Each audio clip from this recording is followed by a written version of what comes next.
Good morning. आज हम लोग मेरे संग की औरतें, जिसकी लेखिका मृदुला गर्ग हैं, उसके 9वें अंश को हम लोग आज पढ़ेंगे। तो 9वें अंश को पढ़ने से पहले कल जो हम लोगों ने पढ़ा था उसको एक बार फिर से पुनरावर्तन कर लेते हैं। तो आइए देखते हैं। हम लोगों ने कल उनकी तीसरी बहन चित्रा के बारे में पढ़ा था। तीसरे नंबर पर चित्रा, वह कॉलेज पढ़ने तो जाती थी पर खुद पढ़ने से ज़्यादा दिलचस्पी औरों को पढ़ाने में रखती थी। इसलिए इम्तिहान में उसके अंक कम और उसके शागिर्दों के ज़्यादा आते थे। पर अपने यहाँ सब चलता था। उसकी शादी का वक्त आया तो उसने एक नज़र में लड़का पसंद करके ऐलान कर दिया कि शादी करेगी तो उसी से। मुश्किल यह थी कि हमारे माँ बाप ही नहीं, खुद लड़का भी उसके निर्णय से वाकिफ़ नहीं था। पर उसका कहना था, वह जो सोच लेती है वह करके रहती है। तो उसकी शादी उस लड़के से हुई। कोई मुश्किल पेश नहीं आई। आती क्यों? उसने कहा, मैंने पहली मुलाकात में ही उसे बतला दिया था कि मैं जो सोच लेती हूँ होकर रहता है। तो उसने बात आगे खींची ही नहीं, पहली मुलाकात में ही हथियार डाल दिया। तो इस तरह लेखिका अपने तीसरे नंबर की बहन के बारे में बताई कि उनको खुद पढ़ने में ज़्यादा दूसरों को पढ़ाने में अधिक दिलचस्पी थी और इसकी वजह से उनके जो सहपाठी थे उनके ज़्यादा अच्छे अंक आते थे। ऐसे करके उन्होंने पढ़ाई लिखाई अपनी पूरी की। पिताजी ने शादी ठीक कर दी। शादी के बाद लड़के को उन्होंने एक बार में ही पसंद कर लिया।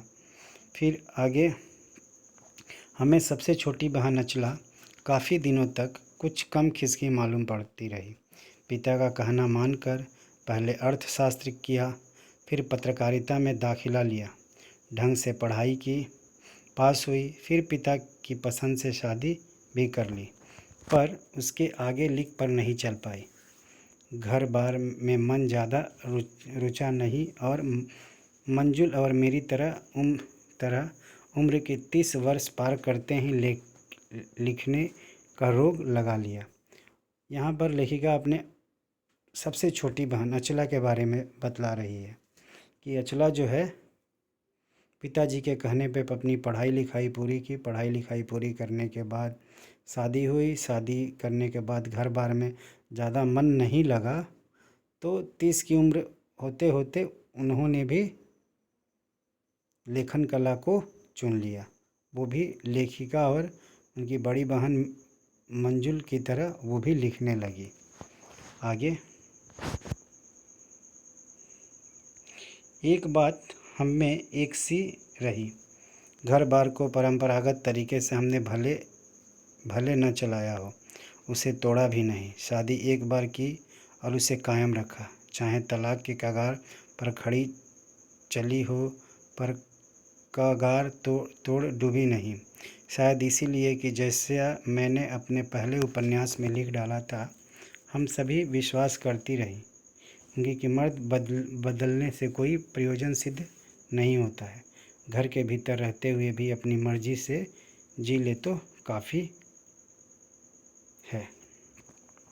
इस तरह हम लोगों ने यहाँ तक पढ़ा था कि सारी बहनें जो थी वो एक ही सोच और विचारधारा की थी। एक दूसरे में काफ़ी अंतर नहीं था। शादी के बाद मैं बिहार के एक छोटे से कस्बे डालमिया नगर में रही, जहाँ मर्द औरतें चाहे पति पत्नी क्यों न हो, पिक्चर देखने भी जाते तो अलग अलग डड़बों में बैठते। मैं दिल्ली से कॉलेज की नौकरी छोड़कर वहाँ पहुँची थी और नाटक में अभिनय करने की शौकीन रही थी। मैंने उनके चलन से हार नहीं मानी। साल भर के भीतर ही उन्हीं शादीशुदा औरतों को पराए मर्दों के साथ नाटक करने के लिए मना लिया। अगले 4 साल तक हमने कई नाटक किए। अकाल राहत कोष के लिए उन्हीं के माध्यम से पैसे भी इकट्ठा किए। तो बच्चों, हम लोगों ने यहाँ तक तो कल पढ़ लिया था। अब इसके बाद हम लोग जानेंगे कि लेखिका बिहार से निकलकर कहाँ जाती है और वहाँ पे उन्होंने क्या क्या कार्य किए। वहाँ से निकली तो कर्नाटक के और भी छोटे कस्बे, मतलब जहाँ डालमिया नगर में थी वहाँ से भी एक छोटे कस्बे में पहुँची। जगह का नाम है बगलकोट। जहाँ वो कर्नाटक में पहुँची उस जगह का नाम था बगलकोट। तब तक मेरे 2 बच्चे हो चुके थे जो स्कूल जाने लायक उम्र पर पहुँच रहे थे, पर वहाँ कोई ढंग का स्कूल नहीं था। जब उन कर्नाटक पहुँची तो उनके 2 बच्चे भी हो गए थे और बच्चे इतने बड़े हो गए थे कि वो स्कूल जाने के लायक हो गए थे, लेकिन वहाँ पे कोई ढंग का माने कोई अच्छा स्कूल नहीं था। लोगों की राय पर मैंने पास के कैथोलिक बिशप के से दरख्वास्त की कि उनका मिशन वहाँ के सीमेंट कारखाने की आर्थिक मदद से हमारे कस्बे में एक प्राइमरी स्कूल खोल दें। पहले उन्होंने कहा, चूँकि उस प्रदेश में क्रिश्चियन जनसंख्या कम थी, इसलिए वे वहाँ स्कूल खोलने में असमर्थ थे। अब उन्होंने किया क्या कि जब उनके बच्चे पढ़ने लायक हो गए तो वहाँ पर कोई ढंग का स्कूल नहीं था, तो वहाँ पर कैथोलिक बिशप से दरख्वास्त की, मतलब जो पादरी होते हैं जो क्रिश्चियन के, उनसे उन्होंने प्रार्थना की, विनती की कि एक स्कूल वहाँ पे खोल दिया जाए। वहाँ बगल में सीमेंट कारखाने थे, उनसे उन्होंने मदद के लिए कहा कि कस्बे में एक प्राइमरी स्कूल खोल दें। पहले उन्होंने कहा चूँकि इस प्रदेश में क्रिश्चियन जनसंख्या कम थी, इसलिए वहाँ स्कूल खोलने में वो लोग असमर्थ थे। उन्होंने कहा कि देखिए, यहाँ पे क्रिश्चियन यानी ईसाइयों की जनसंख्या बहुत कम है, इसलिए हम लोग यहाँ पे स्कूल खोलने में असमर्थ हैं, मतलब हम लोग स्कूल नहीं खोल सकते हैं। मैंने गैर क्रिश्चियन बच्चों को भी शिक्षा पाने के लायक सिद्ध करते हुए अपना इसरार जारी रखा। तो लेखिका क्या करती है कि उनके सामने विनती करती है, आग्रह करती है कि ज़रूरी नहीं है कि उसमें केवल क्रिश्चियंस के ही बच्चे पढ़ेंगे, यानी ईसाई के ही बच्चे पढ़ेंगे, गैर ईसाई मतलब जो क्रिश्चियन नहीं है वो भी उसमें पढ़ेंगे। तब उन्होंने कहा कि हम कोशिश कर सकते हैं, बशर्ते आप हमें यकीन दिलाइए कि वह स्कूल अगले 100 वर्षों तक चलता रहेगा। अब उन्होंने कहा कि आप अगर इतनी आग्रह कर रही है, इतनी विनती कर रही हैं, तो ठीक है, हम लोग कोशिश करेंगे और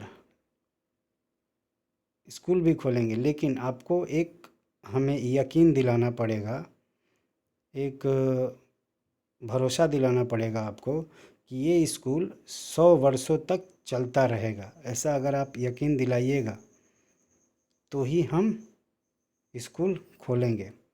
मुझे गुस्सा आ गया। मैंने कहा, स्कूल की छोड़िए, किसी के बारे में यकीन नहीं दिलाया जा सकता कि वह अगले 100 वर्षों तक चलेगा। अब लेखिका को यह बात सुनकर बड़ा ही क्रोध आया और उन्होंने कह दिया कि देखिए, स्कूल की तो बात छोड़िए, कोई भी ऐसा व्यक्ति नहीं है जो किसी काम के लिए या किसी व्यक्ति के लिए या कोई वस्तु, कोई जगह के लिए किसी तरह का कोई यकीन दिला सके कि वो चीज़ 100 वर्षों तक चलेगी ही। ऐसा संभव नहीं है। वे भी गुस्सा खा गए, बोले, खुद का लाख शुक्र है। इस तरह जब लेखिका क्रोधित हुई तो वो भी गुस्सा गए और गुस्से में आकर वो भी बोले, खुदा का लाख शुक्र रहे, मतलब भगवान ने बचा लिया, अब कोई दिक्कत नहीं है, खुदा का लाख लाख शुक्र रहे। बच्चों के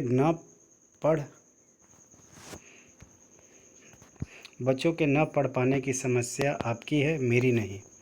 अब वो बोले कि देखिए, बच्चे पढ़े या न पढ़े ये मेरी समस्या नहीं, ये आपकी समस्या है। बात कड़वी थी पर 100% सच। लेखिका बता रही है, उन्होंने जो बात कही वो बात तो सच थी, कड़वी थी, लेकिन 100% मतलब 100% सच थी। ये उनकी समस्या नहीं बल्कि वो लेखिका की समस्या थी, या जो बच्चे स्कूल नहीं जा पा रहे थे उनकी समस्या थी। सच के आगे सिर झुकाने की हमारी बचपन से आदत है। अब यहाँ पर बात बता रही हैं लेखिका कि अगर कोई सच बात बोलता है तो लेखिका उसके सामने सिर झुका लेती है। ये आदत उनके अंदर बचपन से ही रही है। सो मैंने तय किया कि मैं खुद अंग्रेजी, हिंदी, कन्नड़ 3 भाषाएं पढ़ाने वाले प्राइमरी स्कूल वहाँ खोलूँगी। अब लेखिका को जब इस तरह से उन लोगों ने बोला तो उन्होंने अपने मन में यह तय कर लिया कि वो खुद मतलब स्वयं अंग्रेजी, हिंदी, कन्नड़ 3 भाषाएं पढ़ाने वाला प्राइमरी स्कूल खोलेंगी। उन्होंने ये तय कर लिया कि जो स्कूल खोलेंगी उसमें 3 भाषाओं की पढ़ाई होगी, अंग्रेजी, हिंदी और कन्नड़, और कर्नाटक सरकार से उसे मान्यता भी दिलवाऊंगी। उन्होंने ये तय कर लिया कि मैं विद्यालय खोलूंगी और कर्नाटक सरकार से उस विद्यालय को वो मान्यता भी दिलवाएंगी। वहाँ के अनेक मेहनती और खिसके लोगों की मदद से यह व्रत पूरा हुआ। अब उन्होंने स्कूल तो खोल लिया, किससे? तो अपने मेहनत और वहाँ के लोगों के मेहनत और उनकी मदद से उन्होंने यह काम पूरा कर लिया। मेरे बच्चे तथा अन्य अफसरों के बच्चे उसी स्कूल में पढ़े। अब क्या हुआ कि उन्होंने स्कूल खोला तो इस स्कूल में उनके ही बच्चे नहीं, और भी जो उस गांव के या शहर के जो बच्चे थे उस स्कूल में सभी लोग पढ़ने लगे। अफसर के भी बच्चे उस स्कूल में पढ़ने लगे। बाद में अलग अलग शहरों के अलग अलग ख्यात स्कूल में दाखिला भी पा गए। अब वहाँ से पढ़ाई पूरी करने के बाद वो लोग दूसरे जगह अच्छे अच्छे स्कूलों में, ख्यात मतलब फेमस स्कूलों में वो लोग दाखिला भी पा गए। तो इस तरह लेखिका के प्रयास से कर्नाटक के उस छोटे से कस्बे में उन्होंने बच्चों के लिए एक विद्यालय खोल दिया जिसमें बच्चे अपनी शिक्षा को पूरी कर सकते थे। अब इस संस्मरण के अंतिम अंश को हम लोग अगली कक्षा में पढ़ेंगे। तब तक के लिए धन्यवाद।